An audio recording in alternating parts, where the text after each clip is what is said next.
This is the PR Podcast, a show about how public relations helps you tell your story to the world. We talk with great PR practitioners who have the skills, creativity, and just plain savvy to get their clients noticed. Now here's your host, Jody Fisher.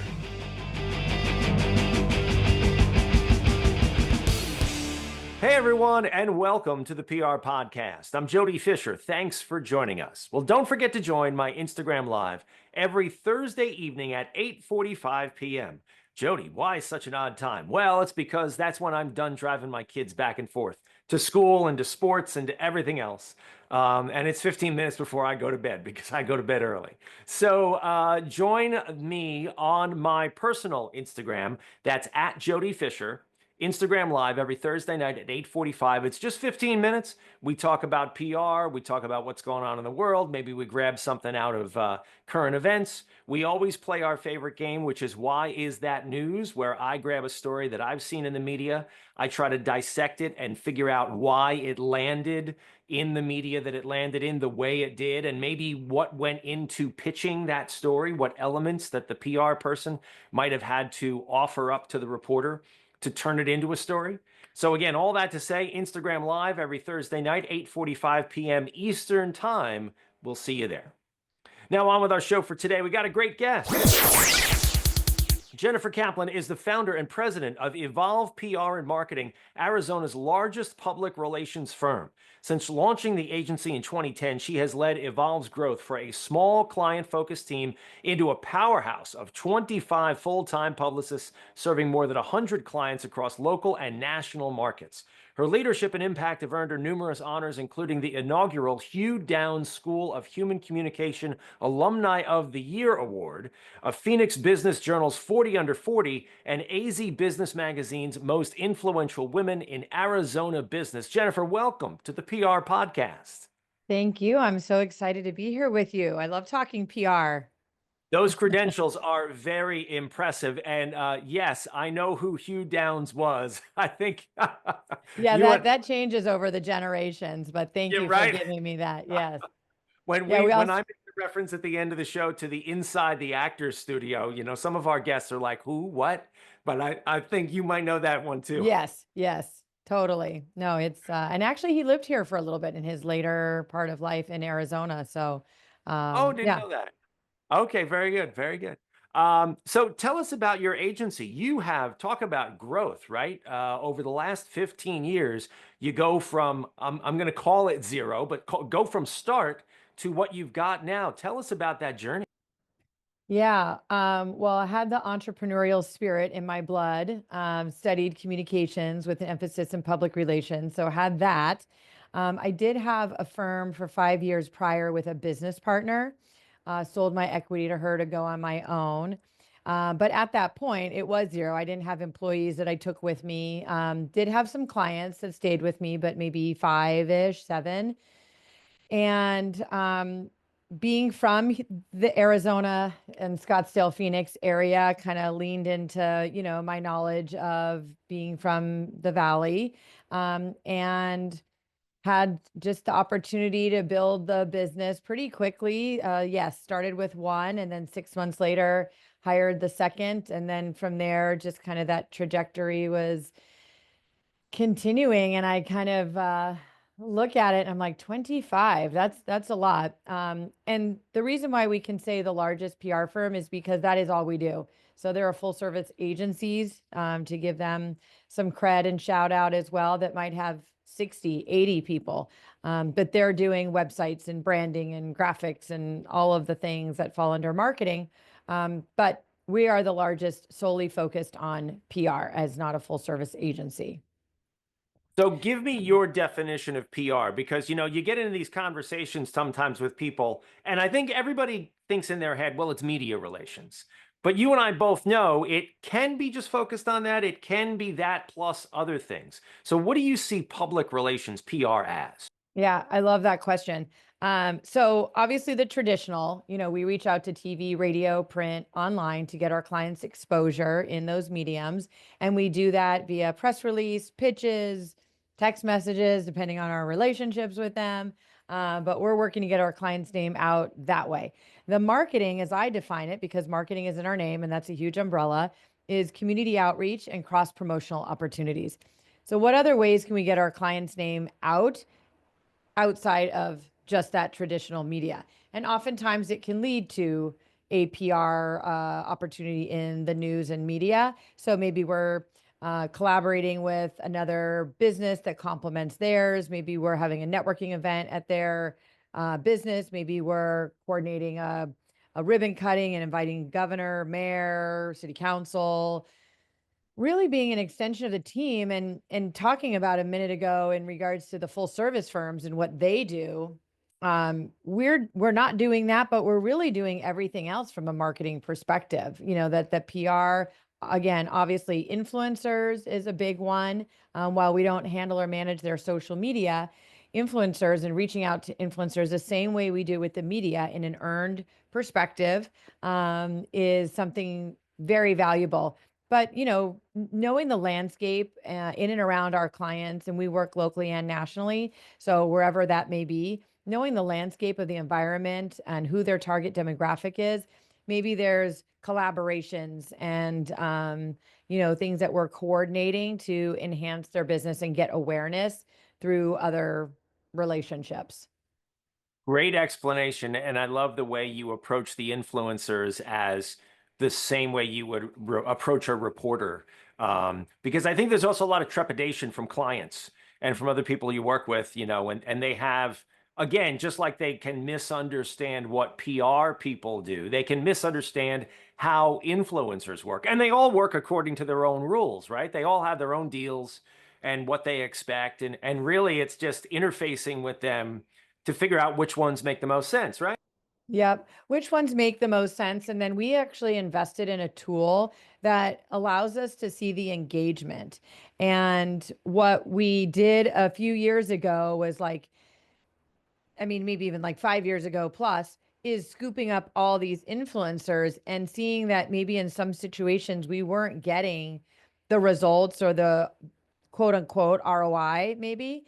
But that's because maybe their engagement, that while we saw 500,000 followers, maybe their followers weren't local, or they weren't real or whatnot. So seeing the engagement level, maybe we do want that person with 500,000 followers, but we might also want a micro influencer that has a great engagement, and we're able to educate our clients on that as well. And it is the same with the media. There are some day parts of TV shows or programming or outlets that, while it might seem hyper local or smaller, really have a good following within a certain community or area. So obviously we see it a little more on the influencer side, and that tool allows us to see a little behind the curtain. That is great that you can have something to draw on to give you some metrics, because we all know the clients love metrics when they can't wrap, we've never had to explain the value of a front page New York Times article. But as you go down let's call it the media food chain there, explaining the value of this hit or that hit gets a little more complicated. And we sometimes have to fall back on those metrics. And those metrics can be hard to come by, right? Yeah, totally. And there's some publications that might say they have this really high distribution. I'm like, I don't see that one anywhere. Like, I don't know where they're sending that, but you can't really pick it up anywhere. So yeah, I think that part of it is also our diligence to direct the client where we see a good opportunity. And at the end of the day too, they're taking their time and their resources out of their business to do the interview or show up at a studio or provide assets to us, whatever that may be. So we want to make sure that that value is there. But yeah, sometimes it's hard. I mean, we could even nail a great higher profile hit and it doesn't translate. So some of that's the message, and some of that's how they're positioning themselves to get the movement from the reader or the listener. But yeah, those numbers are also valuable, though. We have tools to give that to our clients. Yeah. Um, Whether you're talking with social media influencers or whether you're pitching reporters, I think the other constant, and I want to hear your thoughts on this, is the meaningful story, the authenticity of the story that you are telling. How do you work with clients to dig those authentic storylines out, and encourage them to maybe, skew away from the talking points or the selling points and instead tell a story? Yeah, that's a great question because when we're positioning some of our clients as a thought leader and expert, or there's something that's topical or seasonal, it can be very structured to talking points, legal, medical, real estate. But we want to make sure that it's educational, informational, something that you're giving in a way to the reader or the viewer to make them want to consume more. Like, wow, I just heard this person talking about this or read an article about that, and I need to get more. They sound, like I want the client to give a little bit of, maybe not all the secret sauce of the recipe, but enough to where the person consuming that media is motivated to get more and call them or go to their website or whatever it is. On the nonprofit side, I think it's important to convey the impact of what that nonprofit is doing. And we've seen clients get donations, get volunteers, get a call from someone who said they didn't know they existed and they need their services. So on the nonprofit side, I hate to say like pull at the heartstrings, but they really need to emphasize the impact that they're making through their, whatever their nonprofit is about and whatever their mission is. So and the storytelling is really important, and that's something that that's what our task is. That's what our job is.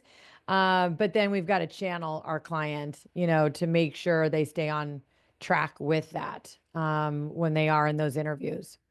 It's a good point, and I think, and I'm not trying to sell what we do, even though I'm always trying to sell what we do. Um, to have someone outside of the four walls of the organization who can look at the thing that they're doing that they may take for granted, right? And I experience this with my nonprofit clients too.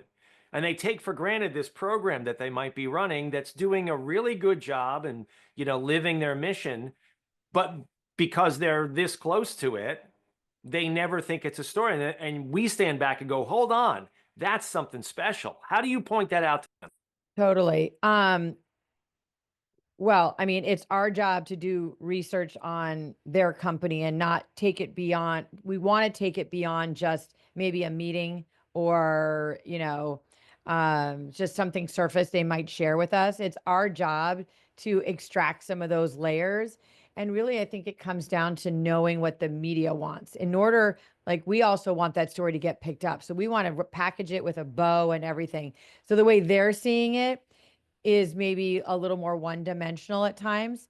And so that is our job, so we're maybe researching more, asking more questions, trying, and it's true. I mean, you're so right. Sometimes they're like, oh, I didn't even think about that. I didn't even see that. And going back to kind of the first part of us answering the question too, I want to add that it's also really great when our clients have a testimonial or someone who can talk about it outside of the client themselves. I think that moves people as well, because I'm going to say the best thing about my company. But if you want to talk to one of my clients, let them share what their experience is. So I think our clients should do the same thing.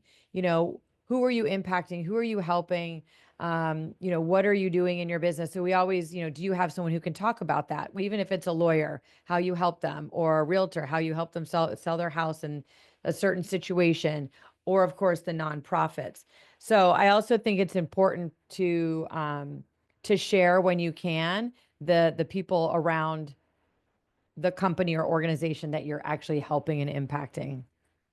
Yeah, and the nonprofit stories, maybe maybe a little easier for us to tell because there are beneficiaries that are involved, right? You can point at a person who's receiving services or has benefited in some way, and it's a tug at the heartstrings, like you said, kind of story. With a for-profit client or with a more of a business client, it might be harder to find that kind of a narrative, and it really um, it sort of looks to us to make them a little vulnerable. I guess ask the clients to be vulnerable. And that's a hard thing for clients to do sometimes, right? Do you have strategies on how you get them to sort of, peel back the curtain a little bit and put themselves out there? Well, number one, media training.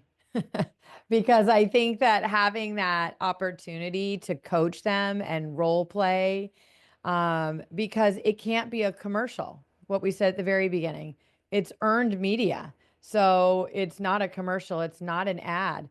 And so if we also want the media to say, wow, that was a great interview, we want your client back on this time or that time to talk about XYZ again. So we also want them to impress the media. So the media wants them, to do another story with them.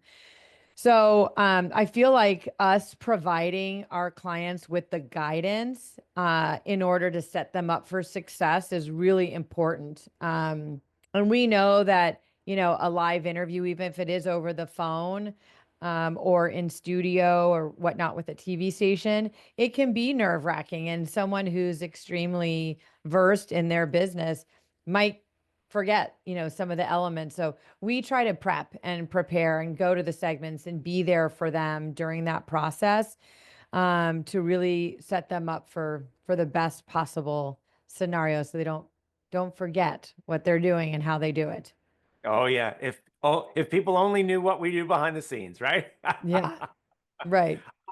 When you're putting together those stories with clients, do you have um, a way that you do it, a strategy that you do it? I mean, creating stories that are memorable and impactful and authentic. Do you have sort of a go-to process that you use with clients? Um, I think we kind of cater it based on the client's business, who our spokespeople are, what they might have going on at that time. If it's kind of a nothing and they're not giving us anything, we really need to lean in and be the ones to take more of the initiative. And then there are clients who are just constantly feeding us stuff that they have going on that we're just taking, massaging. So, um, I'm actually probably a little non-traditional in this sense where I say you don't have to fit into our box. I mean, we've got guardrails and we've got obviously systems and processes, don't get me wrong. But at the same time, I don't want to put them into our box and maybe stifle them or, miss something that maybe we didn't see because we're trying to stay within this parameter on our end. So, we always have, our agenda and our talking points and research we did and things like that. But we try to, be prepared and have that research that we've done and know what the media is looking for and be smart on our clients' businesses so we can try and extract those things.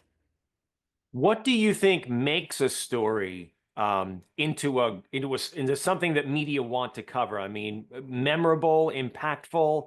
Are there elements that you like to draw on? And maybe there are different ones depending on what type of client it is, for profit, not for profit, different industries, different verticals. What makes a story memorable and impactful Compelling. in your mind? Yeah. Yeah. Um, so on one hand, I know I said this a few minutes ago too, but educational and informational, I think, is one aspect of it. And interactive and visual if it is TV. And on the print side, obviously, it's a little more static, so it's harder to jump off the page. But we at least want to make sure that, we are providing as much as we can in the space that we have to put it in, that, gives the person who's reading it a desire to, want more. But I feel like, uh, in collaboration with the media that we're pitching, if they're interested in a story, clearly We did something in that pitch or press release to get their attention for their particular platform. So really working with the media to make sure that we're on point with what their editorial is, as well as what we want to make sure gets conveyed. Because there's a certain point where you have to let them do their job. They don't let us have that editorial control yet. Maybe one day they'll let us. But we have to let them do their job. So I think it really is in that preparation for the media and what we're pitching or isn't included in a press release. Because the media sometimes will run with what they think, and we're like, oh, that headline went with that. That's not what I would have chosen. And the media is moving fast and hard. They're busy. They're in some situations short-staffed, or juggling their freelancers writing for all different outlets and publications. So we want to make their job as easy as possible, to build that relationship with them too, and that trust. For sure. So 15 years into Evolve PR and marketing, what is the next 15 looking like for you? Oh gosh. Hopefully we can double ourselves. Yeah, I think, you bring up an interesting topic looking into the future. I feel like 15 years ago, there was, what does media look like in the future? And I think technology has definitely been more of the impact versus like TV's not gone. And I don't think TV is going to go away in 15 years. But I think as an organization, we need to really be aware of what the trends are in the industry so we can make sure we stay relevant, whether that is something with AI, of course, the chat GPTs and all of that, and just knowing the direction as soon as we can, so we're not left behind as to what the future is of our industry. And I think all industries have to do that. So that's something that I think, in addition to just growth, is being really intentional on what is happening in the industry. Love that word, intentional. I think not enough people think that way. Yeah, and I've got to remind myself, as well, to be that way. But presenting ourselves with that attitude, I think is helpful. Well, we will definitely keep tabs on you and Evolve. Jennifer, thank you so much for sharing your story here today. We are not Thank done with you. you yet, however. We are going to segue now into the rapid fire question portion of our podcast. This is where we steal a page from inside the actor studio. I told you that reference is going to be lost on some people, but not us, Jennifer, not us. That's right. But we ask our guests a series of rapid fire questions meant to elicit a simple answer, maybe a laugh or two. With your indulgence, Jennifer Kaplan, let's begin with rapid fire question number 1. What is your favorite news source? Probably Instagram, but don't tell anyone I said that. Oh, okay. Because I'm scrolling and I'm I getting, get you. because I follow a lot of news outlets. So I'm seeing what they post, whether it's our local news media, even hyper locals to national. So I would say that's a big part of my news source. That makes a lot of sense. Let's see what your answer is then to rapid fire question number 2, which is, what is your favorite social media platform? Instagram. Even though I was my age would say Facebook, I probably go a little more Insta. I'm still struggling with Facebook. It Yeah, just, I can't. I don't know. agree. I don't find a lot of value coming through it is my issue. Whereas I can still find a little bit of value in between all the ads on Instagram. But Yes. hey, these are Yes. your questions, not mine. Rapid fire question number 3, coffee or alcohol? Alcohol. I don't drink coffee, but I do love some champagne. There you go, in the Arizona heat, right? Cools you off. Rapid fire question number 4, what's your favorite on the run food? Oh gosh, everyone's going to be judging me. Tuna, a can of tuna. That's healthy. I like that. Are you mixing it with something, or are you just going straight out of the can? Straight. Wow, Yep. that's impressive. I'm hardcore. That is very hardcore. I just need water nearby for that dry tuna fish. That works. That works. Rapid fire question number 5. What do you want to be after you finish this career? Oh, I would say travel blogger, travel influencer, something like that. Love to travel, so I can share my experiences with people. That's awesome. Then we'll be pitching you. Exactly. That's right. I need a PR representative. Jennifer, this has been a great conversation. Please let people know how they can find you online. Thank you. I would say our website, evolveprandmarketing.com, as well as on the social platforms, but the website's got those links too. So evolveprandmarketing.com. Sounds good. We'll put all those links in the show notes. Thanks again, Jennifer, for joining us. And thank you, everyone, for listening. Please remember to subscribe to the show, connect with us on Facebook, Twitter, Instagram, and TikTok at The PR Podcast, and send us a question or a comment. Our intro is by Christopher Apple. You can find him and his fantastic photography on Instagram at Christopher_APPOLDT. Check him out there and hire him for all your photography needs. You can find me online at Jody Fisher on all the socials and on the web at jodyfisherpr.com. We'll see you next time on the PR Podcast.